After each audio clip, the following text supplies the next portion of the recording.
Okay, today we're going to talk about something pretty much all of us use every single day: free apps.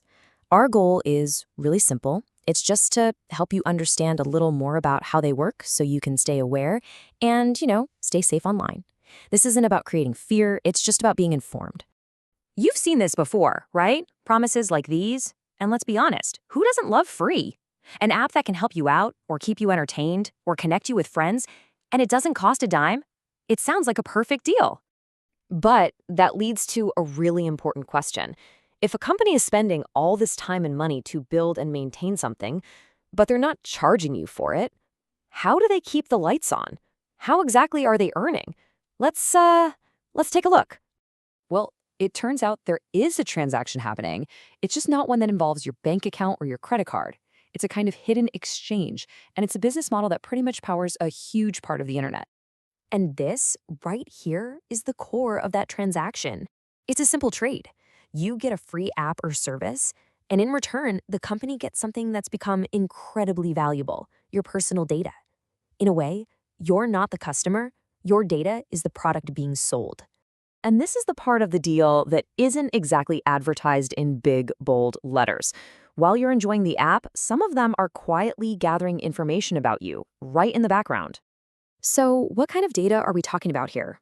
Well, it can be a whole range of things. It could be your physical location, what you search for, even which other apps you use. It can include your voice, your photos, and even your contact list. They also often track exactly how you use their app, what you click on, when you're active, and for how long. Okay, so they have some of this data. What's the big deal, really? I mean, why should we care if a company knows how long we use their app? Let's break down why this information has become so important. There's a term for this. It's called data monetization. It's a fancy way of saying companies have figured out how to turn your information into cash. By collecting and analyzing huge amounts of this user data, they can create something really valuable.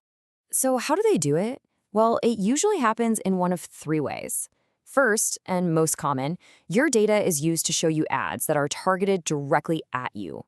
Second, it's used as fuel to train artificial intelligence systems, helping them learn and get smarter. And third, sometimes your data is just packaged up and sold directly to other companies. And this is really the crucial point in all of this. Once your data is out there, you can lose control over it. Your personal information, your habits, your location.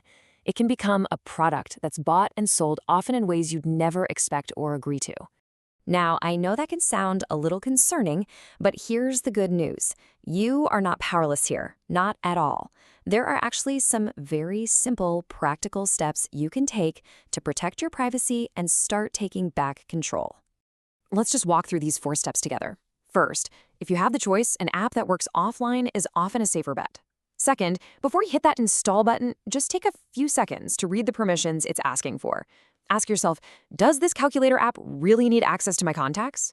Third, limit access whenever you can. If an app doesn't need your microphone or camera to do its job, don't give it permission. And finally, just try to choose apps from developers who have a known track record of respecting user privacy.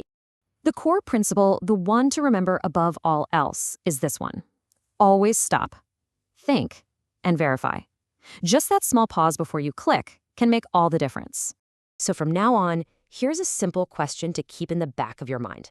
Whenever you see a new free app, just ask yourself, if I'm not the one paying, how are they earning their money? Because more often than not, the answer is right there. If you're not paying with your money, there's a good chance you're paying with your data. Look, the goal of this isn't to make you fear technology or to stop using these useful tools.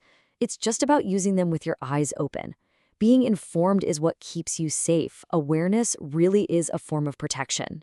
Thank you for watching. Stay safe, stay aware, and please share this information with your family.